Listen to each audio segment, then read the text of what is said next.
This is the East Idaho Prepcast on IdahoSports.com.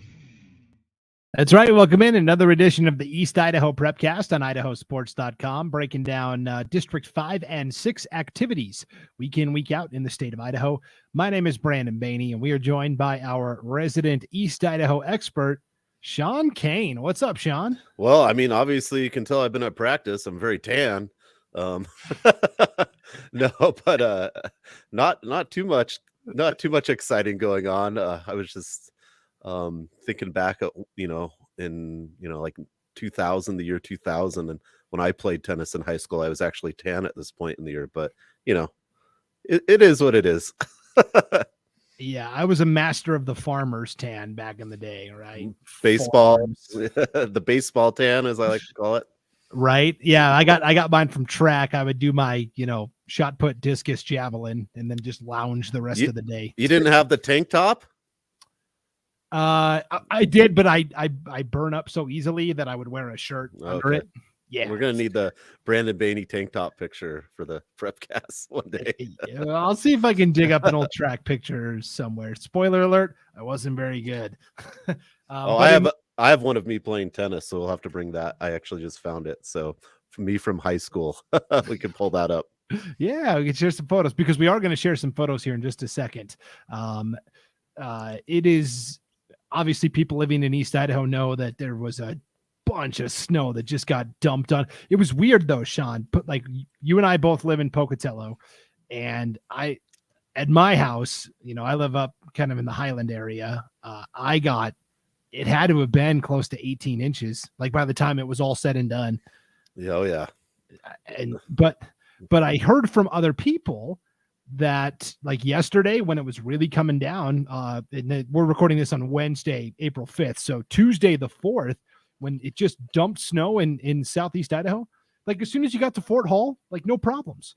It was like a Pocatello South only thing. It was so weird. Yeah, I have one of my assistant coaches lives out in Marsh Valley, and he said it was the first time it snowed more in Pocatello than out where he lives. So it seemed to be the case, and I felt like it was just up here too, where I live by Highland High School, and it was just a ton more snow than out where I work at Century, where we practiced today. We had a snow day yesterday, and then we practiced tennis today.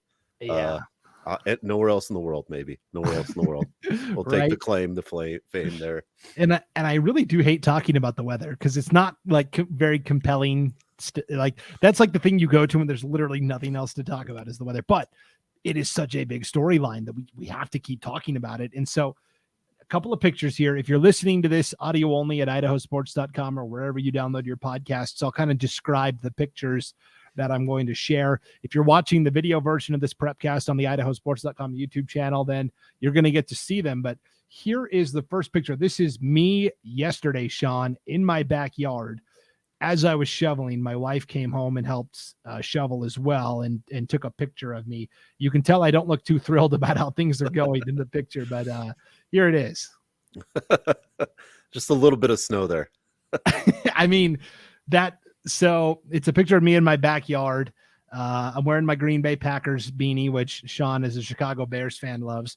But that black thing that's in the middle, that's got all the snow on top of it, and that's got to be, like I said, 1.5 feet. I mean, just eyeballing it. That's our fire pit. I thought it was safe to bring it out for the season, but apparently I was wrong. I was mistaken. Yeah, and if you can see it, Brandon is not a short guy. You're like 6'1", right? 6'1", 6'2". So yeah, don't undersell me. I'm 6'3". Oh, yeah, okay, all right. The vertical though, we won't go into it, but yeah, there's so much snow in just the course of one day. And you have to think about if you can't see the picture, the day before, probably there was nothing there, maybe a little skiff of where the shade was, and there was nothing. And then in one day, it just dumped. Had to be a record of some sort. It kind of started Monday night and then snowed all night and into Tuesday and didn't stop until about 5:00 last night. Fun times. I live in the Highland area, obviously Highland High School. Baseball coach Christian Colonel at Highland High shared this photo. That's the wrong one. That's Cary. That's their track. That's kind of a cool picture too, though. That's up at Cary in the Magic Valley, in the Sun Valley. They had to dig out a trench so they could walk onto their track to practice. Here's the picture that Christian Colonel shared on Twitter. This is their baseball field. Is that Hallowell Park? It kind of looks like it. Yeah, that'd be my guess. That's not the one at Highland. That's got to be Hallowell. Yeah. Yeah, it kind of looks like Hallowell Park, which is closer to Pocatello, new Lookout Field. But look at how far that bat is into the snow. Yeah, they probably got some good reps in. Actually, everything was canceled. Like they, they sent out a message. No afternoon. They didn't want anyone driving yesterday because it was a nightmare throughout town in the Pocatello area. So yeah, crazy amount of snow. Yeah, it's nuts. And so the tweet that kind of accompanied that picture, I thought it was a good discussion. It says April 4th, 2023, 4 weeks until district tournament, and we still haven't practiced outside. At IDHSAA, we know this is an outlier year, but don't you think you could even the playing field a little for Southeast and Northern Idaho teams by starting the season a week later? Thoughts? And that was from the Highland Rams baseball account. And I gotta tell you, Sean, this is something that I'll make us both evenly sized again. Okay. Sorry about that. I'm just a small part of the show. Yeah, right. This aggravates me to no end. And I've said this on all of our podcasts we do across the state of Idaho. I've said it multiple times on this show. I cannot stand the overlap between the seasons, whether it's fall to winter or winter to spring. I talk about it a lot in the fall, where the first 2.5 weeks of girls basketball season are completely obliterated by the football semifinals and championship. It completely takes away from the young ladies that are competing in basketball, because if we're being real, more people are paying attention to football championships than they are start of girls basketball season. That's just how it is. It shouldn't have to be that way. They shouldn't have to compete with the football postseason in terms of, fans' attention. And the same thing happens in the spring, right? You start your spring sports practices as teams are at state competing in basketball and wrestling. And it's just, to me, it's not fair. And there's gotta be a way we can figure this out. I've come from Montana. The seasons are very rigid there. There's no overlap. You don't start practicing basketball until all the fall sports are over. Same with the spring sports. Yeah. I mean, I've been a proponent. We've in the couple track coaches also have been, why can't we go later? Because this is my 18th year of coaching high school tennis, and I can probably just remember a handful of times we've actually done anything the first 2 weeks, outside, or very rarely. And yeah, it's something that we've always kind of tried to think about. Why couldn't we just go later? Most school sessions get done later, almost June, end of May, and kids could they're gonna play even if they're done with school, if they're seniors or whatever. So yeah, it would be nice not to have that overlap. And then just from my experience too, it used to be really bad. I would always have some basketball players, boys basketball players still playing, all right, and so they don't even get to practice tennis, and then it's another week, and then they're thrown into it. And some schools can do it really well, like Grace apparently, but it's very difficult for those multi-sport athletes, which that's what we should be promoting. We really, as coaches, as communities, and people, a fan of sports, should, I think, really push that multi-sport athletes. But it makes it very hard on some of those players to make those switches, and then just the weather. The weather hasn't really changed. Spring sports start the third weekend in February. That's always been the date.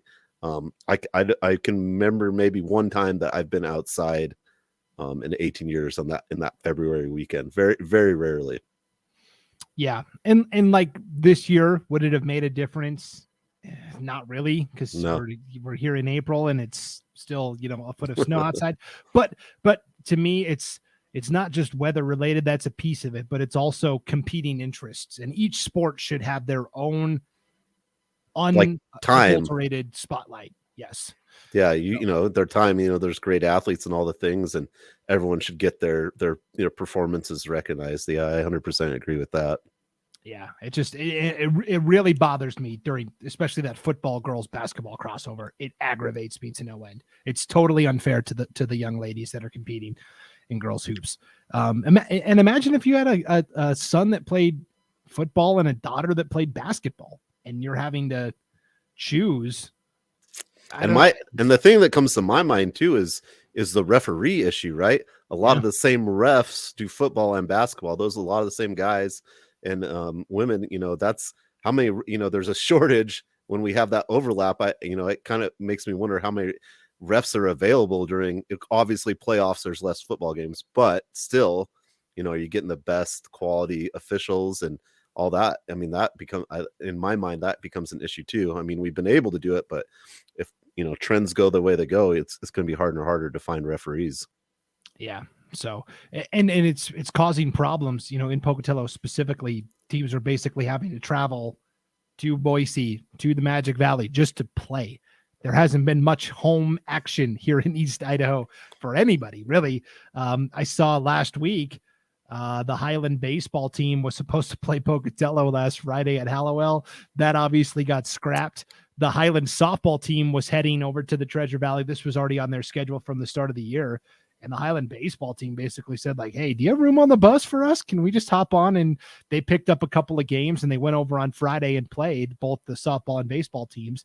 And that's great for them. But not every school has the resources or the ability to pull that off. I just we sent out an email to all of the spring sports coaches today, like, hey, we know a lot of crap's been canceled or postponed. Can you just kind of send us, take a look at your schedule on IdahoSports.com and make sure all the dates look correct? And we were getting emails back, and one of the Century baseball coaches emailed this back and said, yeah, hey, we were supposed to play Wendell here on Thursday. We're going to Wendell instead. However, it all hinges on whether we can get a bus or not. We still got to figure that out. So, I mean, there's just those logistical things that, a lot of people don't think about either. Yeah. And, and it's just, and how districts set it up too is different too for busing. Some districts, like the individual sport, pays for that bus. So they, they can't just like willy-nilly get a bus if that wasn't originally planned. And so that becomes very difficult too. Yeah. So luckily we're pretty good about getting buses here, but man, the rescheduling is a nightmare. I know the ADs in 5 and 6 are going to have a emergency meeting about that to try to work some of that stuff out, because at the end of the day, all the sports need to get those reps in. And I don't know what that looks like, but I'm going to Idaho Falls to play tomorrow. So Travis Hobson, the Thunder Ridge AD, called me up at practice and showed me what was going on up there. And, we both kind of were just like, we're going to do it and we're just going to try it, because if we don't, it's probably not going to get rescheduled, and they don't know how many matches they're going to get. And it's a crazy scenario we're in right now. So the deck is getting stacked, and it's not intentional, but the deck is getting stacked to the Boise schools this year with that. Yeah, it'll be I'm just thinking we go to Boise at the end of April for the Capital Invite, which is a gigantic tennis tournament, 32 teams across the state. And, how many matches of my players are actually going to play by the time we get there in Boise area, we'll have way more. And that'll, if you're not playing your best then or haven't played, that can affect rankings and seeding later. And it's a puzzle you're making in your mind all the time. And unfortunately, that one middle piece is lost somewhere in the snow and you can't find it. It's a good analogy. And yes, for tennis especially, it's going to cause a lot of headaches when it comes to seeding. Boy, I'd love to be a fly on the wall for those conversations when it's time to seed, because I know East Idaho is going to fight. Well, so we've already started drafting letters to the IHSSA, because one of the stipulations is you have to have 10 matches to be seeded. Yeah. Well, that's more than likely gonna have to be thrown out the door, because it's just not going to be fair. You're not going to get the correct seeds. So hopefully that will be one step we'll take in the right direction to get it seeded correctly when that time comes. But man, there's probably a lot of emails going around. You know what I'm saying? Yeah. And I don't have to say anything that East Idaho fans don't already know, preaching to the choir, but we do get fans from other areas that tune in sometimes. This is what people talk about when they talk about the state of Ada. Whether it's true or not, perception is state of Ada. Everything works to benefit that area specifically. And certainly feels like it, you know. I mean, I don't think Boise can control the weather, but pretty close. They, right. You know, but it falls in their favor with the better weather and, you know, kind of the ability to have the numbers to decide those things when it comes down to voting and things. So, you know, it's difficult. We've talked about it as tennis coaches about starting later, but when things come to like a vote like that, we're never going to really win unless everyone is on board, because the way the dominoes lie, it's just not in the favor for East Idaho or Northern Idaho, really. You know, a few years ago, they changed the amount of matches. It was like 16. And we're like, we've never even played 16 matches, you know, like rarely that happens in Boise. Like, well, let's up it to 18 because they have all the built-in matches, right? You know, you have all these schools in a, 30-mile radius or shorter. So, 18 matches is easy for them. And all the small schools in Northern Idaho were like, this is crazy. We get our conference in, we feel like we did a good job for the season. But again, those votes don't come, there's not enough votes to really make that happen. And so when it comes to decisions like that, you really need everyone on board and not just you have to see a bigger picture than just one small area in the middle of the state. Yeah. So I will be very interested to see if they're at least willing to discuss this. And if not, if there's no, nope, we're not doing it. We're going to keep things the way they are. That perception of state of Ada will only grow larger, in my opinion, but we'll see. All right, let's talk about actual stuff that's going on now. We spent, 17 minutes talking about weather, but let's get into, we're launching some new features on the website at IdahoSports.com. Every Monday, we're going to have what's called our heavy hitters. It's going to be the 9 best baseball and 9 best softball hitting performances, single game, from the past week. And if there's an athlete you'd like to nominate, I put my email at the bottom here. If you're watching on the video, Brandon at IdahoSports.com. You can just send it there. Send in your nominees there. But we're going to give you 9 baseball hitters, 9 softball hitters. Why 9? Because there's 9 hitters in the lineup. And so that'll be every Monday. And then every Tuesday, we're going to have our primetime pitchers. And this will be the best single game pitching performances from the past week, baseball and softball. Why 5? Because a Major League Baseball rotation has 5 pitchers. And same deal. You can send your nominations to Brandon at IdahoSports.com. So we have our debut lists out. They're on the website, IdahoSports.com. Let's start with baseball, since we were talking about, Coach Christian Colonel and the Highland Rams a little bit. They did get to sneak over to the Treasure Valley and play last week. Only one East Idaho hitter made the list because there wasn't a ton of games last week. But from the Challis-Mackay River Cats, Ruger Nichols. Now, last Saturday, Challis-Mackay got to host the Sugar Salem JV team in a doubleheader. It was the Challis-Mackay varsity against Sugar's JV. They swept it. 2 really nice wins. And Ruger Nichols in the first game, a 10-4 win for the River Cats, went 4 for 4 with 2 home runs, a double, 5 RBIs, and 4 runs scored. That was a really nice win for Challis-Mackay. Yeah, nice job. 2 home runs. I mean, get out of here. That's just, he could have been a little higher up on the list. I mean, I'm just saying East Idaho, but nice job there. I should note the list is there's number 1, number 2, number 3. That is not a ranking of. Okay, that's what I thought it was. No. It's listed in chronological order. Oh. So since Ruger Nichols did his thing on Saturday, it was the last one of the week. He's number 9. That's all. Makes way more sense now. Yes, I'm like reading these stats. I'm like, how is he 9? Yeah, no, chronological order. I'll put that in bold font for moving forward, so it really stands out. So Challis-Mackay. When we look at the the 2A nuclear conference standings.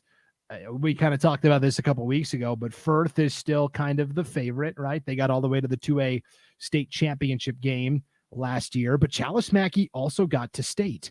And so when you look at the current standings, Firth is 6-1 overall, 1-0 in conference. They did just beat the River Cats in the conference opener for Challis-Mackay, but it was an 8-5 game.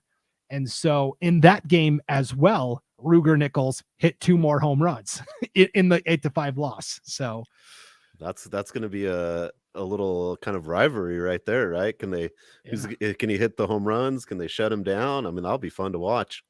Yes. The rematch comes, weather pending, Thursday, April 20th in Firth. But for the moment, the Cougars with an 8-5 win over Challis-Mackay to get things started there in the Nuke.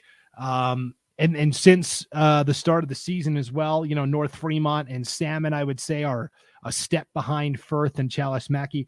And then really disappointing that West Jefferson didn't get enough players out. So they had to kind of scrap their season. So that was kind of a bummer up there in West J, unfortunately. Yeah, that's just too bad. Yeah, it's the way it goes sometimes. So that was our only East Idaho hitter. But when we look at primetime pitchers, did anyone from East Idaho make it? Again, there wasn't a ton of games to go off of. But we did get one East Idaho pitcher in. It's a member of the defending 3A state champion, Marsh Valley Eagles. And everybody knows Marsh Valley, the ace of their staff is Stanton Howell. Big, tall, left-hander. Yeah. He's got a really good curveball. His dad, Kent Howell, is the head coach. But they've got a staff behind. It's not just Stanton Howell. And when you get to state, you got to have more than one pitcher to win, right? It's the team that has pitching depth that wins. And so Jason Jones is a great number 2. He could be a number 1 for a lot of teams. They beat South Fremont last week 11-2. Jones pitched a complete game, all 7 innings. He only gave up 2 runs. Only one of them was earned, and he had 10 strikeouts. So Jason Jones of Marsh Valley making our inaugural primetime pitchers list. And that's just what Marsh Valley does, right? They always have, multiple pitchers and good hitters, and Jason Jones, that's just great for Marsh Valley, and they'll be looking to go right back to state. Yeah, Marsh Valley is 5-0 this year. That's all they've been able to play compared to other teams that are going to be contending. Fruitland has played 9 games. Kimberly has played 7 games. Kimberly is 5-2, but Marsh Valley did beat Kimberly. The one East Idaho team that's gotten in a lot of games is Sugar.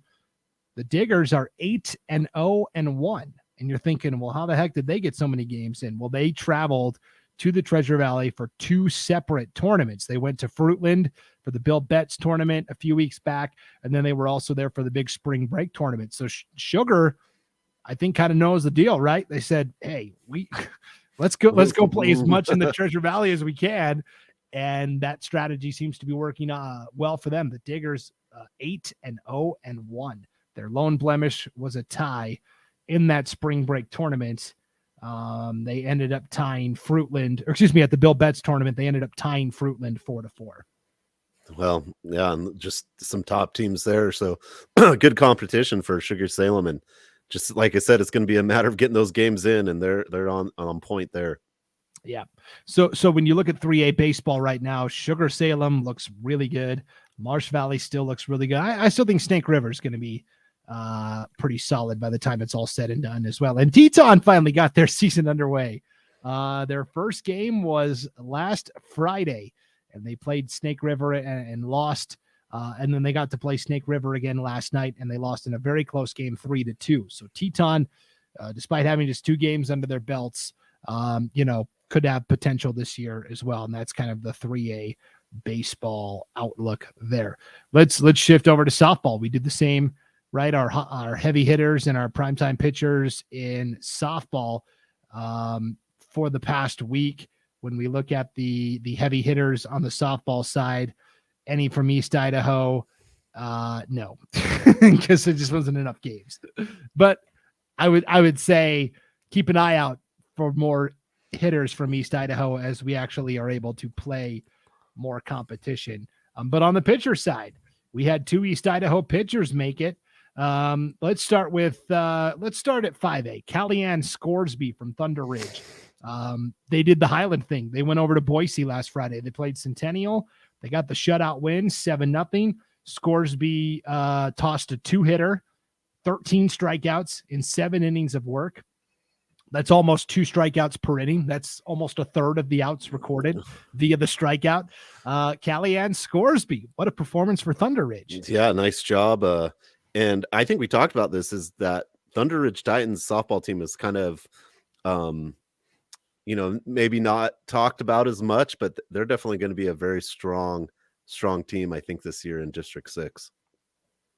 Anyone who's sleeping on Thunder Ridge, best not. The Titans, I like this symmetry. They beat Centennial 7-0, and they are also 7-0 on the year. So Thunder Ridge yet to lose. And they've had some impressive wins. They went down to Utah. They went to that early tournament in St. George and swept. They went 5-0 against Utah opponents. And then they swept Centennial in both of those games last Friday. And that's been it on the schedule for Thunder Ridge so far. So not a lot of data in terms of Idaho schools. Rigby kind of quietly is 6-1 as well, Sean. They did the same thing. They went to that same St. George tournament. They went 5-0 there. I'll be honest. Almost all of the Idaho schools that went down to that St. George tournament at the very beginning of March, they ran a roughshod through those Utah schools. So just the strength of Idaho overall in East Idaho looks pretty good. Yeah, just solid performance. Softball in East Idaho is really good, and just to go down there and play, that's great. And it seems like everyone who went down there did pretty well. So speaks volumes of what we can do up here in Idaho.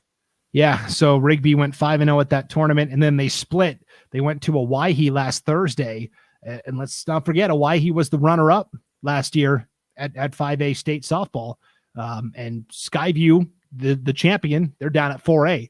So you're looking at, the highest defending team that's back. It's Owyhee, and they didn't lose a single player from last year's team. So for Rigby to go and get a split, I thought was pretty impressive. Yeah, I mean, that's, like you said, that's the same team coming back, and they're, it'd probably be the preseason favorites, right, coming back, and Skyview being gone. So, that's pretty big too. I didn't know that one. So yeah, congrats to Rigby. And man, District 6 5A softball is going to be it's going to be a battle. Yes, and I say, still keep an eye on Highland too. Highland is 2-2. That's all they've been able to play so far. They split with Twin Falls.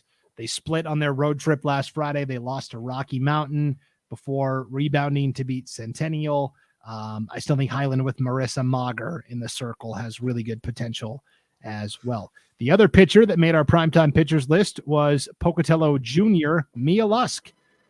The Thunder went to Burley last Tuesday, got an 8-3 win. Lusk went the distance, all 7 innings, only allowed 3 hits. And of the 3 runs that Burley scored in that game, only 1 was earned. So 3 hits, 1 earned run. And she had 13 strikeouts. Symmetry. Just like Scoresby did. Lucky 13, right? Yeah, I guess. Impressive wins. And Burley is not, Burley's down a little bit, but still for Pocatello, those were their first 2 games of the year, Sean. They went to Burley and got the sweep.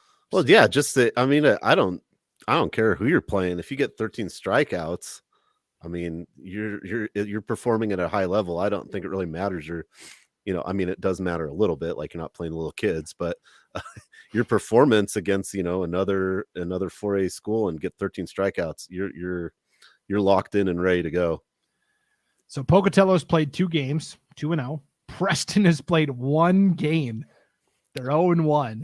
They played Canyon Ridge in their season opener almost 3 weeks ago now and lost in 8 innings. It went to extra innings. They lost 5-4, and they literally have not been able to play since. They're traveling to Burley tomorrow, and I think that game is on. I'm very excited to see how Preston does.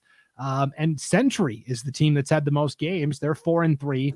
They've had 7 contests, and you're like, well, how the heck did they pull that off? Well, they went to Jerome for a doubleheader and were able to fit in 2 games somehow, some way. including a 10-inning thriller that they lost 16-15. What a wild game that was. But then they went to the Win the Pitch Spring Break Classic in the Treasure Valley as well. So I guess the lesson here, Sean, is that if you want a guarantee of games, you better pony up and schedule those Boise tournaments. Yeah, or Magic Valley too, right? Magic Valley, I know their phones haven't been stopping trying to get people try to get in there to play too. And speaking of Century, they played Hillcrest last week, and Elin Williams hit a home run in the 5th inning, so that was pretty cool. And they ended up beating Hillcrest. And yeah, so nice performance by Williams. She'll be on that heavy hitter list, I bet you, at some point this year. Yeah, and Hillcrest is a good team. Jersey Jarvis, and they've got a lot of talented players. Brindley Prince is coming on. Only one senior, Elise Cottrell. So it's a kind of a young Hillcrest team, but I think Hillcrest has some potential. Yeah, and Allie Evans of Century, she pitched 7 innings, allowing 5 hits, 3 runs, but she had 11 strikeouts. Yeah. So that was a nice performance there too. So I think, the Century, Preston, and Thunder is actually, softball is going to be a pretty heated 3-team district this year in softball. Yeah. You look at the standings, Blackfoot and Idaho Falls are both 4-1. Bonneville is 3-2 overall. All 3 of those teams went down to that St. George tournament and played 5 games, and that has been it for them. So you're looking at, for Blackfoot, Idaho Falls, Bonneville, like 3 weeks since they've played in an actual game. That's just bad. Icing the kicker, I guess. Man, it's tough. Yeah, you got to get in a rhythm. You got to get a feel for your teammates. All those things. We could beat it over and over again. But man, yeah, it's tough. There's just still a lot of snow in Idaho Falls. Yeah, on the ground, it hasn't warmed up very much in that area. Yep. Back to the weather thing here. I will say that Highland Rams baseball post about moving the season back, getting some traction. Sugar Salem baseball, Bonneville Bees baseball, Coeur d'Alene Vikings baseball, all in agreement. So I don't know, maybe we can call everybody together here and get enough votes to get this thing changed. It would be nice. Yeah. Bonneville Bees baseball on Twitter said, "We need to even the playing field. I remember being shut down a couple years ago to make it fair," in quotes. So anyways, hashtag. Yeah, that's right. So yeah, that's what's going on in baseball and softball. I did want to stop down real quick as well and take a look at the track and field leaderboard. Every school has at least been able to get a competition in now, which is good. And we have some East Idaho athletes that are leading the entire state in their specific events. Let's start on the boys' side, where Pocatello's Brody Birch, still your leader in the 800 with a time of 1 minute, 56.21 seconds. So way to go, Brody Birch of Pocatello High in the 800. Yeah, like I said, the 800, 1600, those kind of live in East Idaho. Those medals kind of reside here. If it's not someone from 5, it's someone in 6. There's just the distant running at track is phenomenal in East Idaho. Yep. Sugar Salem has the best time so far in the long relay. It's that 200, 400, 800. It's a what's the math on that? That's a 1600 meter relay, right? Yeah. So Sugar's got the best time there.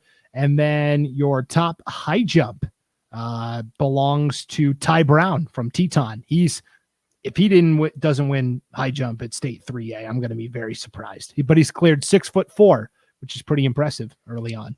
Yeah, I wouldn't imagine too many people biting at him at his feet, right? He's getting up there high already early in the season. Yep. On the girls' side, your statewide leaders, Claire Peterson of Skyline, leads in 3 different events: the 200, the 100-meter hurdles, and the 300-meter hurdles. So both hurdles races plus the 200.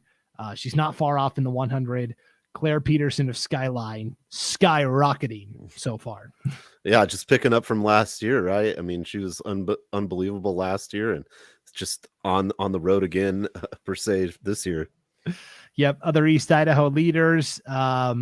You have Soda Springs with the best 4x800 meter relay time in the state. I think only 3A, 2A, 1A that run that? I can't something remember. like that. Something like that. But Soda's got the best time there. Ruby Jordan of Highland still has the best shot put throw, 41 feet 10 inches. And Lydia Townsend of Marsh Valley is kind of in this conglomerate of high jumpers. She's cleared 5'2". She's only a freshman for Marsh Valley. And so Lydia Townsend is among the state leaders in the high jump at 5'2". And Abby Scott of Rigby still has the best pole vault time or pole vault mark at 12 feet even. So yeah, I'd expect Abby Scott to, maybe win that at the 5A level. And yeah, Ruby Jordan, she's really good at throwing that thing, man. And the Highland made a little, funny video about practicing in the snow on Instagram or something. But then, you had Ruby Jordan she tweeted or she posted her practicing, and it looks like she's in a baseball facility or something with nets, and she's just throwing and throwing. You can't stop her from practicing. The weather has no stop. She's going to have a phenomenal season. Yeah, it's really the fact that she's able to overcome that and still get her reps in indoors and still have the best shot put throw is pretty impressive. All you track and field fans, a new segment, a new feature coming to IdahoSports.com every Thursday. We're going to be doing a specific track and field post. Basically, I did sort of some bracketology, during football and basketball season. It was really popular. Like, hey, projecting out what state might look like. And I wanted to do the same thing for track and field. And so every Thursday, it's going to be called Tracking the Field. That's the title I came up with. I watched the Northern Idaho, and I heard some of the other names that came up. So yeah, I wanted to do trackatology. But my boss, Paul Kingsbury, reminded me that there's field events too. So tracking the field is what we're calling it.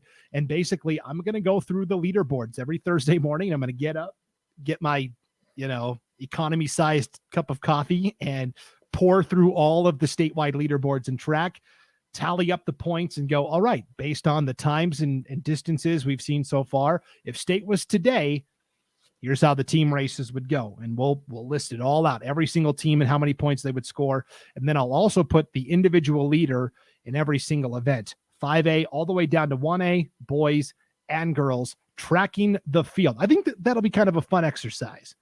Yeah, I like it because it kind of gives you an idea, because sometimes you get to the end of the season and really track has so many individual performances that it's one of those sports that the team aspect kind of gets lost in those individual performances. So that'll be a nice thing to have, so you can kind of follow the team score, like what's this mean? This person can run this race, but what's that mean? And, in track, if you can get a couple people, that take the gold, you can be in the mix pretty quickly.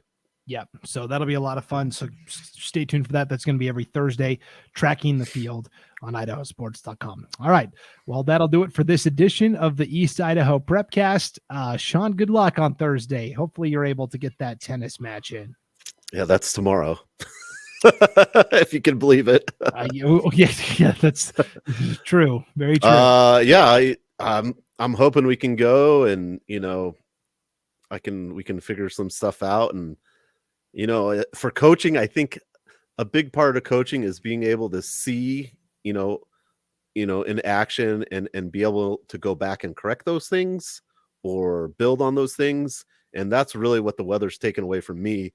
Is I would say my probably top skill, besides all my great jokes, is I'm really good at watching, analyzing, and then coming back with a game plan on what to do. And we've just not been able to do that. Of course, I know my players, I know what they're capable of, but until you start playing those matches and you can see those things, we're just missing that piece right now. So any match I can get to watch the players play and come up with some game planning is really what I'm hoping to dive into. Hopefully not dive into snow, but dive into watching.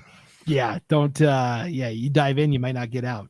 So all right, well, thanks for tuning into the East Idaho Prepcast, everybody. For Sean Kane, I'm Brandon Baney. We'll see you next time on IdahoSports.com.